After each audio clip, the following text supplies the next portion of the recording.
Дүйнөнү каптаган кургакчылык ааламда болуп жаткан акыркы окуялардан улам азык-түлүккө баа, тамак аштын кору боюнча маселе жаралууда. Биздин өлкөдө бул маселе кандай? Кыргызстандын азык-түлүк кору канча убакытка эсептелген? Ушул жана башка суроолорго Ала Тоо 24 каналынын Ала Тоо Лайв программасында жооп алууга аракет кылабыз. Студиянын коногу Мамлекеттик резервдер фондунун төрагасынын орун басары Рустам Каракулов. Саламатсызбы, Рустам мырза, студиябызга куш келипсиз. Мамлекеттик резервдер фондунда канча азык-түлүктүн кору бар, кайсы түрлөрү? Саламатсыздарбы? Эми баягы тамак аш коопсуздугун сактоо маселеси бул мамлекеттик материалдык резервдер фондуна тийиштүү. Мындан бир топ жолу биз ошо телевидениеге келип айтып эле жатабыз жылдын башынан бери. 2000 жылга чейин, 2020 жылга чейин ушул мамлекеттик материалдык резервдер фондундагы ушул тамак аш коопсуздугун сактоо маселеси бул ушул калктын аярлуу катмарына гана тиешелүү болчу. Ошол көлөмүндө ошолорду гана көлөмүн сакталчу. Бул ушул пандемиядан кийин алакта өкмөт болчу. Өкмөттүн токтому негизинде ушул тамак аш коопсуздугуну ушул сактоо маселеси боюнча элди толук, Кыргызстан элин толук камсыз кылуу көлөмү көбөйтүлгөн. Ошол негизинде 21 жылы, 20 жылы өкмөт тарабынан, ошол президент тарабынан былтыр чоң акча бөлүнүп, акчаны былтыркы жылы аябай эбегейсиз чоң көлөмдөгү мына ушул тамак аш коопсуздугун сактоо маселеси боюнча ушул продуктылар баары коюлган. 3 айлык запас мурда да айтчубуз, азыр да айтабыз, жетиштүү. Бул баягы купуясы болуп эсептелет көлөм боюнча, бирок мен айтып кетейин, мындай эбегейсиз чоң көлөм 30 жылда мындай көлөм болгон эмес. Ошонун негизинде өзүңүздөр билесиздер, мына калкка элибизге январь айынан баштап апрелге чейин 11500 тонна ун элге гуманитардык жардам көрсөтүлдү. Ушул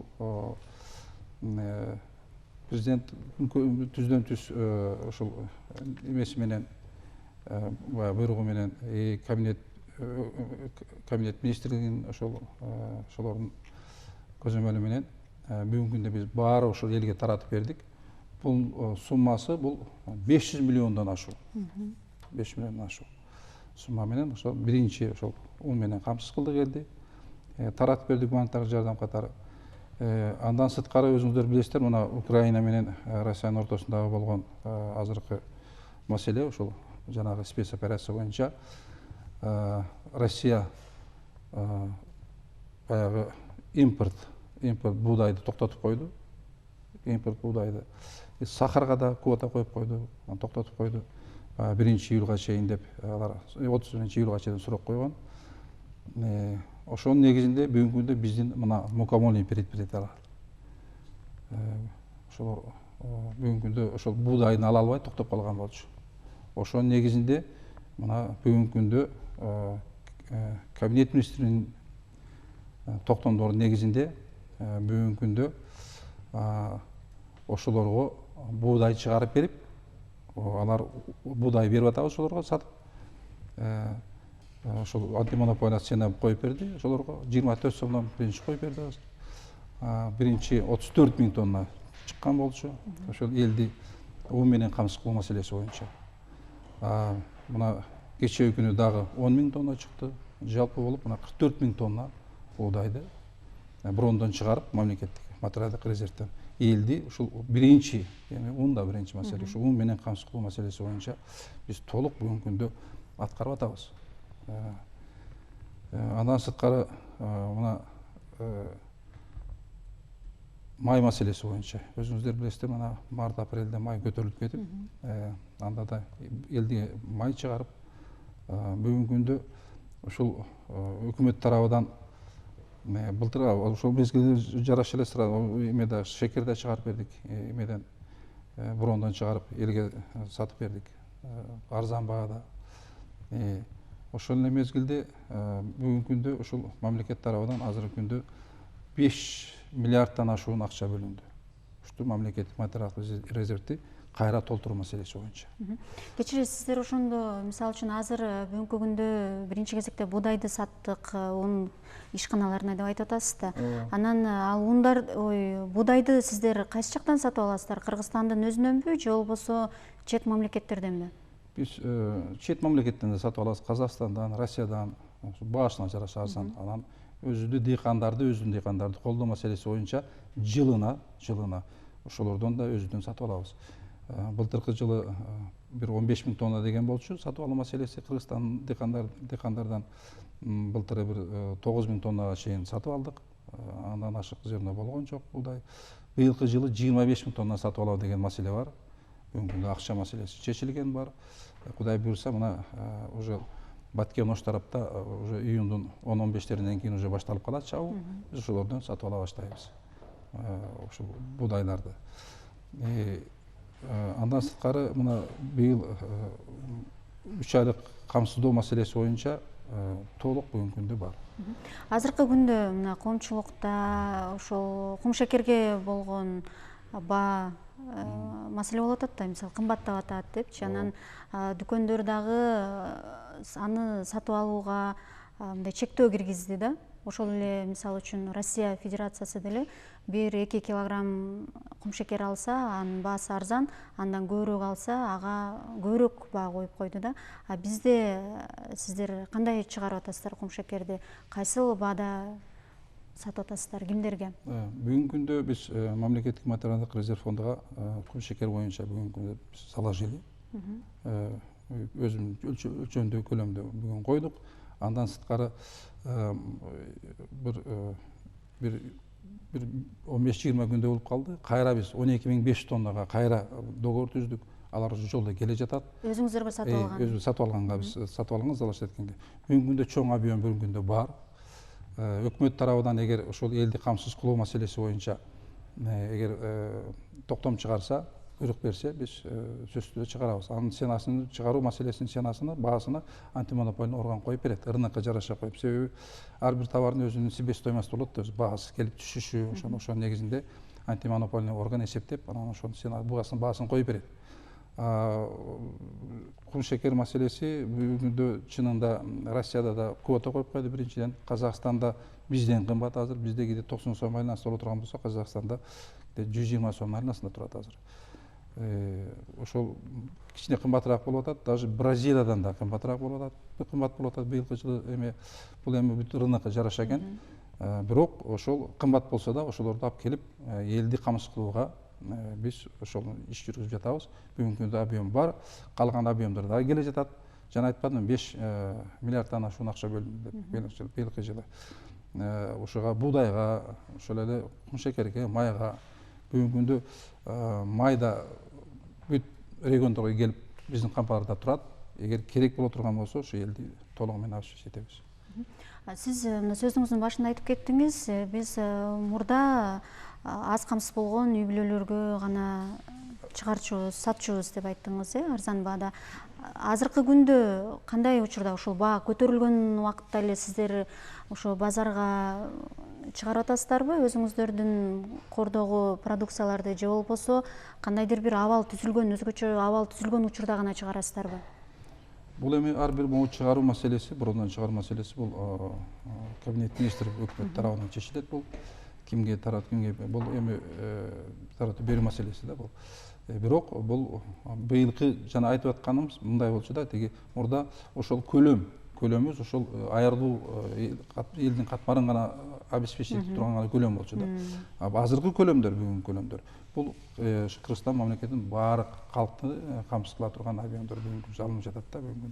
Биз бүгүнкү күндө элдин баарын эле чыгарганга биз уже өкмөт эгер токтом чыгарып бере турган болсо, элдин баарын эле сатабыз, чыгарып кайра ордунан саткан сайын ордуна кайра алып келип кое беребиз алмачы. Толуктап турасыздар. Толуктап турабыз, туруда толуктап турат.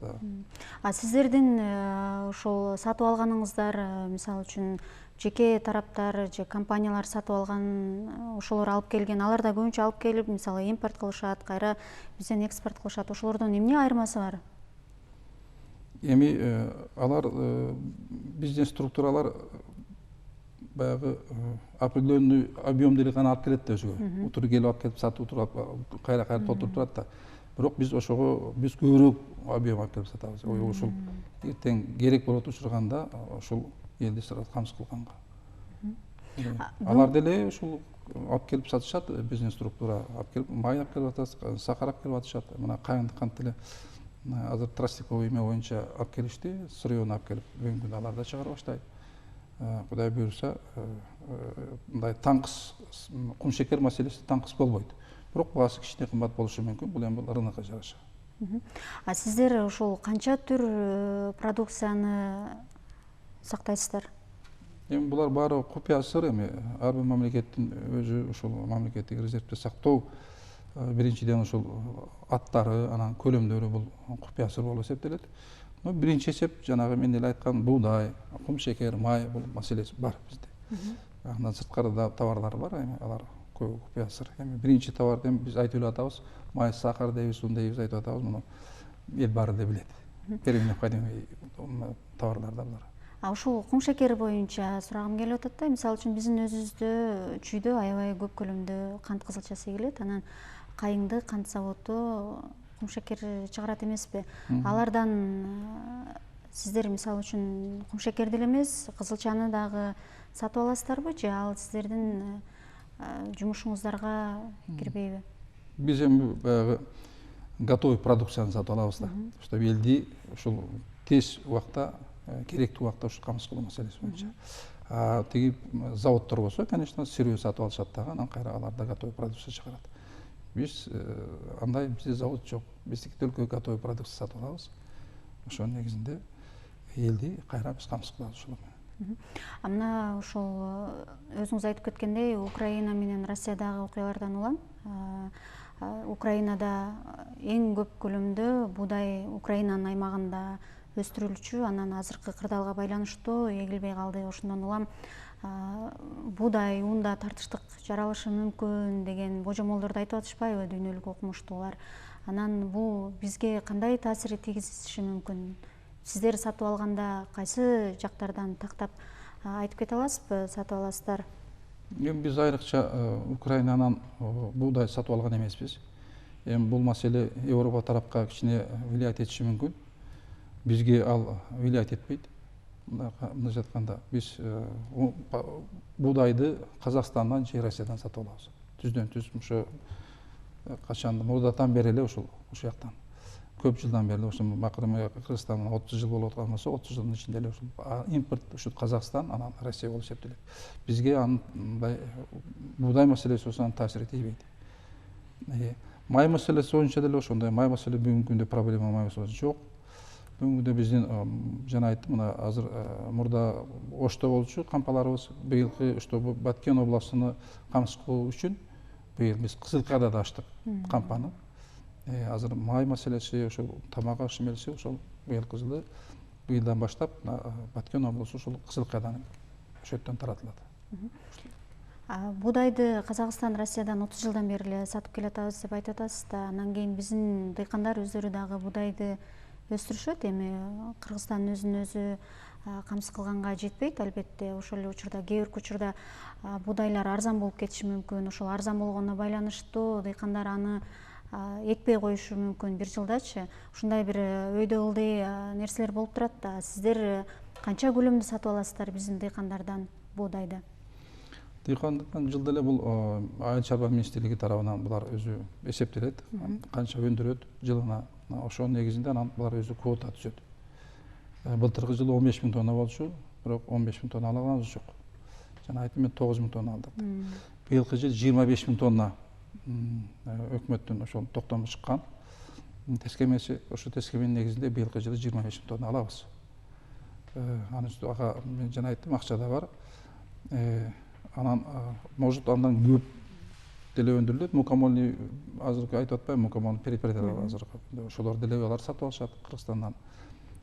Быйылкы жылы мен ойлойм, дыйкандар канча буудай өндүрсө, мамлекет Матрезерв мамлекет сатып алат объемдо, ошо жана айткан объем. Андан сырткары ошо мукомольный предприятиялар да даяр турат алар. Эртең ушул эгинчи абал башталса, аларды сатып алганга даяр. Өздөрү деле. Өздөрү, потому что алар деле кызыктар.